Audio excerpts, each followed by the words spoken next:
நான் பார்க்க தான் சின்னதா இருப்பேன், ஆனா சத்துல நான் தான் கெத்து. என்கிட்ட ஆன்டி ஆக்சிடென்ட் ரொம்ப அதிகம். என்ன சாப்பிட்டா உங்க ஞாபக சக்தி கூடும், மூளையும் நல்லா சுறுசுறுப்பா வேலை செய்யும். நான் ஒரு குட்டி ஹெல்த் பேக் மாதிரி. எல்லாருக்கும் பிடிச்ச பழம் நான் தான். எனக்குன்னு தனியாப்பா எதுவும் தேவையில்லை. என் தோலை எனக்கு பாதுகாப்பு தான். வேலைக்கோ இல்ல எக்ஸசைஸ் பண்ணவோ போறதுக்கு முன்னாடி என்ன சாப்பிட்டா உங்களுக்கு நல்ல எனர்ஜி கிடைக்கும். நான் ரொம்ப சிம்பிளான ஆளு. என்னை அப்படியே சாப்பிட முடியாதுதான், ஆனா சமையல நான் தான் கில்லாடி. என் சாறு ஒரு சொட்டு இருந்தா போதும், சாப்பாடோட ருசியே மாறிடும். என்கிட்ட வைட்டமின் சி நிறைய இருக்கு, அது உங்க உடம்புக்கு நல்ல எதிர்ப்பு சக்தியை தரும். என்ன தினமும் சாப்பிட்டா நீங்க டாக்டர் கிட்டயே போக வேண்டாம். கிட்ட நிறைய நார்ச்சத்து இருக்கு. என்ன சாப்பிட்டா சீக்கிரம் பசிக்காது, நல்ல தெம்பா இருக்கலாம். நான் சீக்கிரம் கெட்டு போகவும் மாட்டேன்.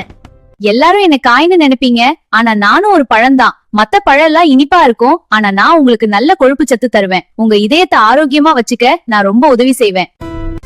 இந்த வீடியோ உங்களுக்கு பிடித்திருந்தா லைக் பண்ணுங்க, ஷேர் பண்ணுங்க, அப்புறம் மறக்காம சப்ஸ்கிரைப் பண்ணுங்க. Bye bye.